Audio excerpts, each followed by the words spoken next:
PTSD is a severe metabolic anxiety disorder that typically follows continual or multiple exposures to a traumatic event, such as combat, disaster, or assault.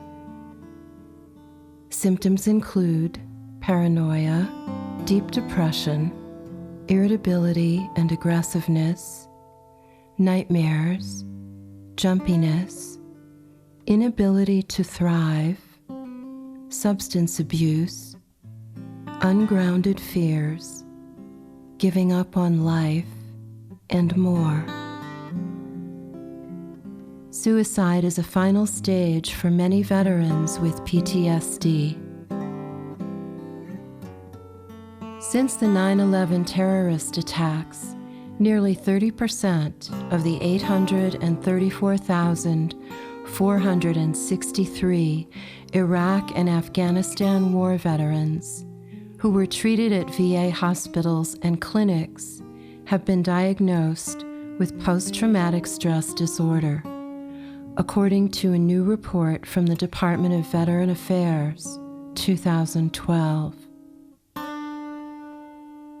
Every month, nearly 5,000 new war veterans diagnosed with PTSD are treated at VA hospitals for the first time.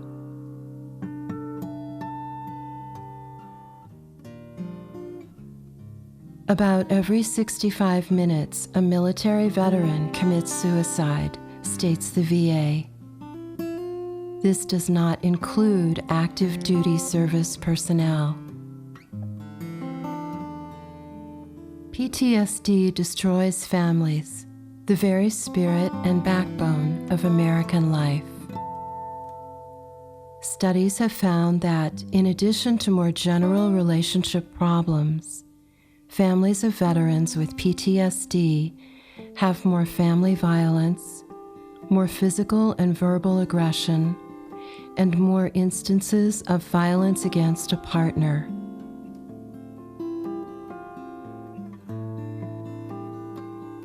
In August of 2012, President Barack Obama charged the medical branches of the armed forces to do something about the mental and psychological well-being and health of their military service people.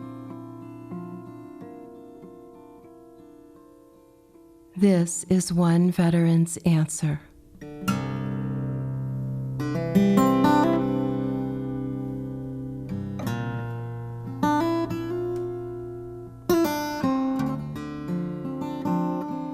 Hello and welcome. I am Elijah Free of Bring Our Vets All the Way Home in Earthrend Herb Company.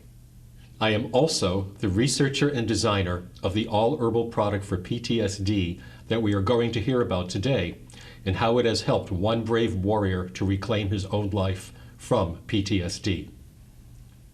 We have with us today former infantry captain and airborne ranger Sergeant Binkley.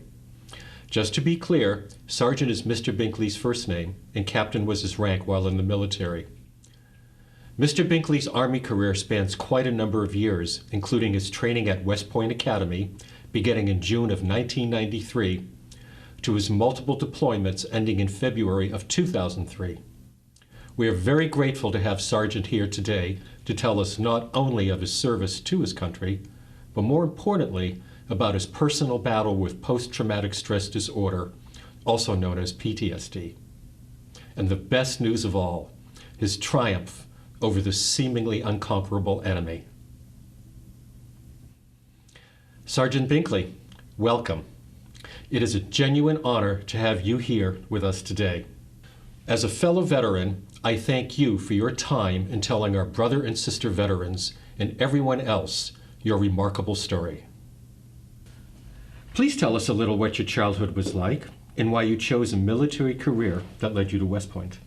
Sure, not a problem. I had a really nice childhood. I grew up in Los Altos. I had two caring parents. I had a younger brother and sister who were both active, and you wanted to compete in life, and so did myself. I was always interested in academics, but also athletics.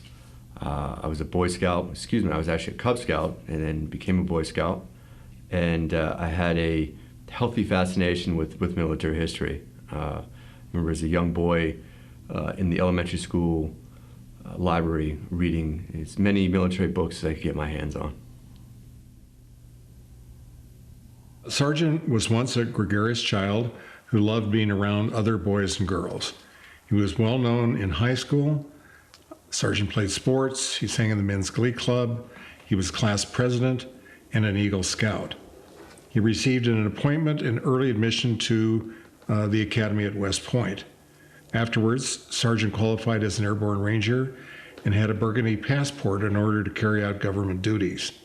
He lived away from home, either in a barracks or an apartment, for close to 10 years.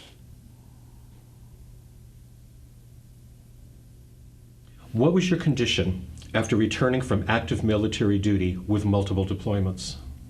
The odd thing about it is I didn't realize what was going on, and all I really wanted to do was stay in the house and do as little as possible. That meant communicating with people, staying in touch with close family members. But at the time you don't realize it. It's others that love you that point these things out, and you think everything's fine. And as pointed out, my background is, if I had any issues, then I just thought I'd be able to solve them myself. Would you say then that you returned from active duty with many of the symptoms of PTSD? And if you did, what would you say they were? As I pointed out before, withdrawing from society and not really being aware of it, meaning it wasn't all at once. It was slowly. I was dealing with physical side effects too. My hip really hurt. I was starting to hide my symptoms, which were issues with sleep, going to sleep, nightmares, being angry at not one specific issue or person, and looking for ways to calm those issues down or to alleviate them. Would you say that fear was some kind of ongoing factor for you during this time? It definitely was. Even coming out of the military, I had hip issues, but I was still a large male. I worked out as best I could, but I had this overwhelming fear that someone was going to hurt me or loved ones. And that went to the extreme of arming myself with weapons and firearms in areas of this country, and that it was completely unnecessary and not logical at all. But I didn't have a definitive reason on why I was doing it. It was a feeling almost that I needed to do it. Hard. His world was mostly in the house. Was not going to movies, not seeing any friends, no travel. Didn't like being away from home for very long. Would cut the morning short if we went down to visit the nephews in Los Gatos. Really liked being in his room and liked being in his bed. Mm-hmm. What did you turn to as a means to escape PTSD? I kind of withdrew into a fantasy world where at the extreme end, I wasn't working, I wasn't talking to anyone, I was having grandiose thoughts, I was using pain medication that I had after I'd shattered my hip while in service, abusing them, and thought life was okay, thought that I was doing the best I could. I know this is very intimate and revealing, but could you share what your desperation led you to and the ramifications of these actions? Absolutely. It started off slow, losing friendships, damaging and straining relationships with family members, losing jobs, becoming addicted to narcotic pain medication, going to extremes to get them, breaking the law. And to expand on that, with the issue I was having, losing touch with reality, becoming a whole different person. I robbed 2 pharmacies and was, faced the ramifications of that. And what I mean by that is I spent, multiple years incarcerated. I spent time at a maximum security psych hospital. And, at the time I was going through the issues with PTSD, and even before the robberies, I had not a clue. I was completely unaware of how extreme or the depths I had come to. And it was not obvious at all to me. Looking back on that now, in a few words, how would you describe the condition that you had at that time? It was hopelessness and despair. I just thought that my life was going to be that way until, things ended. At that point, I wasn't really concerned about my life in general. I couldn't really give you any positive aspects at all out of that time period. And like most of our fellow veterans, did you feel that there was nothing that could possibly be of help to you? I didn't. The problem is the problem I faced is I didn't have a book in front of me reading what PTSD was and how to cope with that. I didn't understand, PTSD combined with, extreme hip pain, having a made-up remedy in my mind that solved PTSD. It took a lot of untangling. It really did. But what was really troubling me and pushed me in this extremely negative direction. How dark did your thoughts actually move towards? I would say the best way to describe that was my thoughts on my own life, on longevity. At times I just didn't care. I didn't care if I woke up the next morning. It got to the extreme that I was put on a 72-hour hold at a psych hospital in Los Angeles for suicidal statements. And on top of that, the amount of narcotic pain medication I was taking was at suicide levels. I mean, the amount I was taking should have killed me. Just briefly, could you give us an idea of the amount of medications you were on and the types when I met you? So the medication I was on before I met you, I was on a psychotropic medication, I was on a sleep medication, and I was also on methadone to help curb my addiction issues. And on to the good news. How do you feel now? Well, I can't tell enough about this, and I feel good. I feel good physically. I feel good mentally. And what I mean by that is, going through the medication until I met you, I was 240, 250 pounds of just fat. I didn't want to do anything, but now I've gotten into really good shape. I think my outlook on life is positive. I'm working part-time with the addition of the benefits from the veterans, which I can't thank enough for, and I just don't think there's any limitations in my life anymore. I just don't. Dating again, which is a huge change for him. I don't think I know he hasn't been out in over 10 years, and so this is a huge, for him to even leave the house, to even be talking to anybody, much less somebody else, and doing things with her is a huge change. Just to be interested in really anybody else aside from the family nucleus. How would you sum up what you are no longer experiencing in terms of PTSD? I think what's happened the most for me is the intrusive thoughts.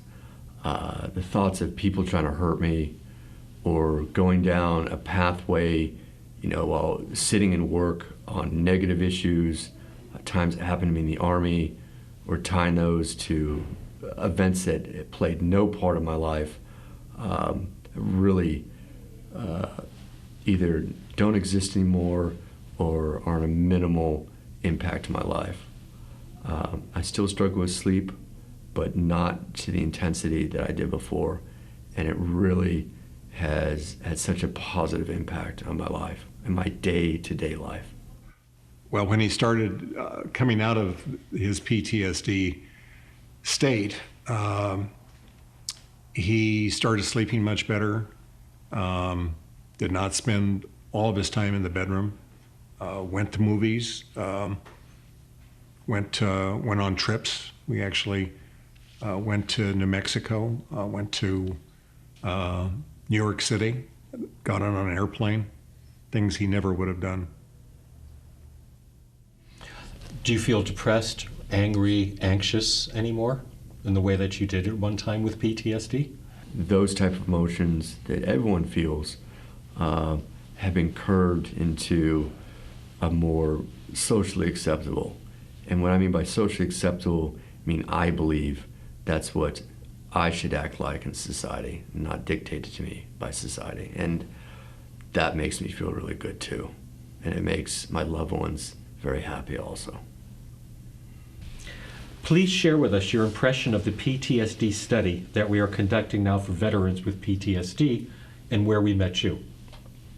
I think I come into contact with your program. I was just starting to crawl out of my, the shadows of PTSD. And I feel the program has helped me out a lot, but it's been such a benefit to progressing positively to the goals I want to attain. You mentioned that it gave you the capacity to be able to make choices. Could you explain that to us some? Absolutely. I know times before when I was really struggling with PTSD, I felt life was dictating to me how things were going to go. I'd stopped really thinking, and I was just kind of going through the motions. I feel, as things have gotten better, and especially within this program, that I've gotten the ability to start thinking again, to start thinking about my future, to start making plans, to start really having thoughts that can make my life better. It's a really good feeling. How simple and easy was this whole process that you've been going through with our formula, the cortisol ease formula for PTSD? It's actually very easy. It's not intrusive at all. I take it 3 times a day. So I take it when I wake up. I take it after I work out in the early evening, and I take it around lunchtime. It's with a simple formula that goes under my tongue, and I've had no issues with it. Do you have any new plans for the future that you would not have considered before entering the PTSD study and taking the product? I would definitely say so. I've made future plans, or at least, future thinking. And what I mean by that is, thinking of grad school, thinking of, with marriage and, having a life with a significant other, and having a family. And in the past, those options, I just didn't feel were available to me.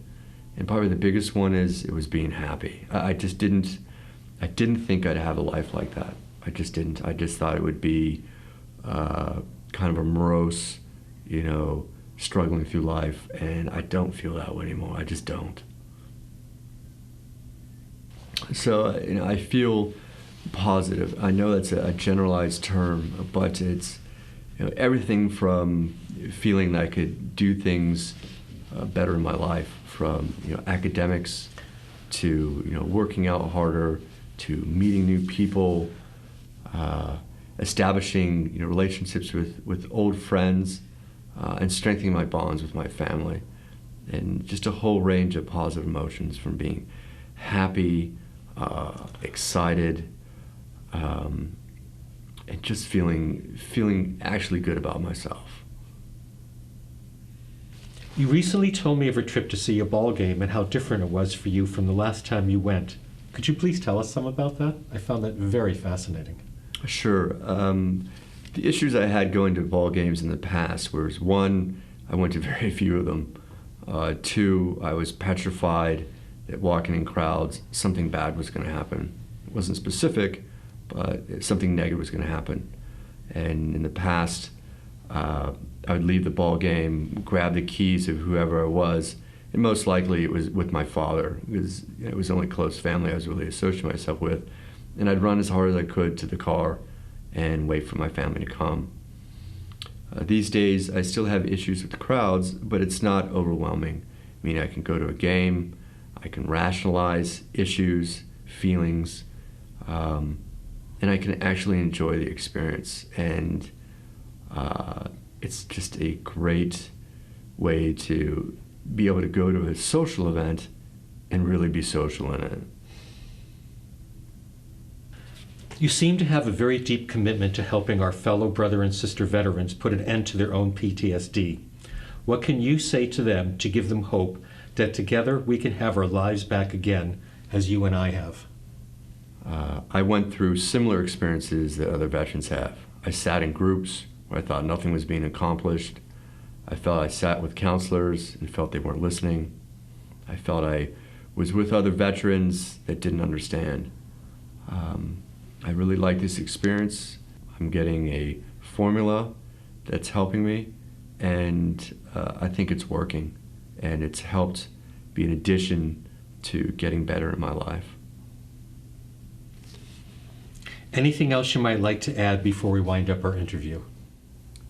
I just want to convey how positive this is, and I also want to convey, how hopeless I felt at times, and also going through other PTSD style rehabilitation and felt things were really hopeless because I felt they weren't working for me.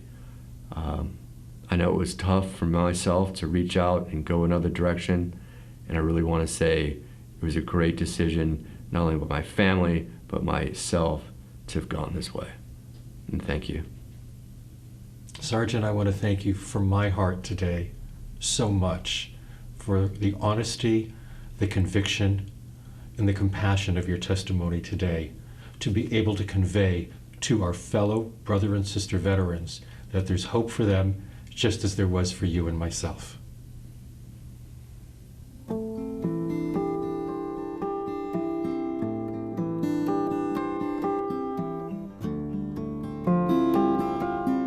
So there it is. You have heard the story of one veteran's journey from a wonderful and loving childhood into the darkness of despair, depression, and hopelessness resulting from PTSD that came about through selfless service to his country. And then you witnessed Sergeant Binkley's testimony about how Cortisol Ease helped with his emergence into hope, joy, and the return of his life, as is our given right as Americans in our great nation. We hope and pray as the future unfolds that this story is repeated 1,000 times and more. We are asking your aid in helping to make this happen. Together we can bring our vets all the way home. You can help to make this video a success on the web. Pass this on to any and all places and people to let them know about how we can end PTSD. Together we can make this happen. Facebook, Twitter, LinkedIn are just a few places that you can share this video.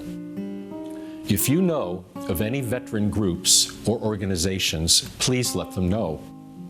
Inform the VA and the military in any and all ways that you can think of, as well as your senators and representatives. Email, call, or fax the White House to get the attention of our government. If we join together to insist for the VA, the military, and our government to take notice, then they will. We can do this together. Our website, bringourvetsallthewayhome.org, has a sample letter to send to your representatives, the military and the VA, asking them to take action on the solution to PTSD. Bring Our Vets All the Way Home is a registered 501c3 nonprofit organization. Your tax-deductible donations will help us to reach more veterans in need of help with PTSD. Your tax-deductible donations can be donated by going to the World Wide Web address, bringourvetsallthewayhome.org. You can donate by PayPal or by sending a check. From our hearts to yours, we thank you in advance for your kindness and generosity. Before we wind up our time together, I would like to mention that Cortisol Ease has been clinically tested and shown to be equally helpful for PTSD resulting from non-wartime experience. You can find more information and this product at earthfriendherb.com. Thank you again for your all so important needed support to spread the good news about ending PTSD and to make those in charge of the health of our vets aware and responsible, and also for your heartfelt donations. Together, we can bring our vets all the way home. Thank you. I really feel I've been given a second chance at life.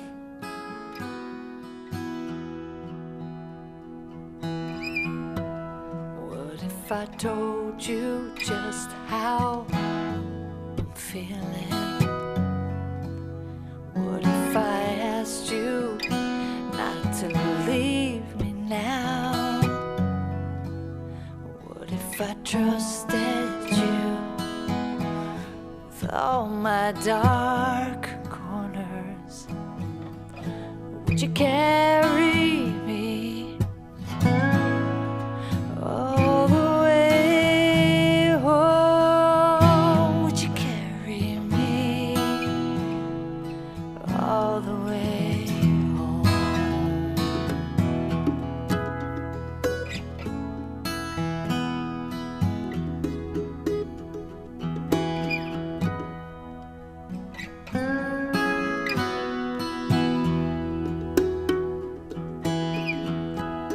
What if I reached for you and you were there? What if I asked you to stand by me now? What if together we came through the sorrow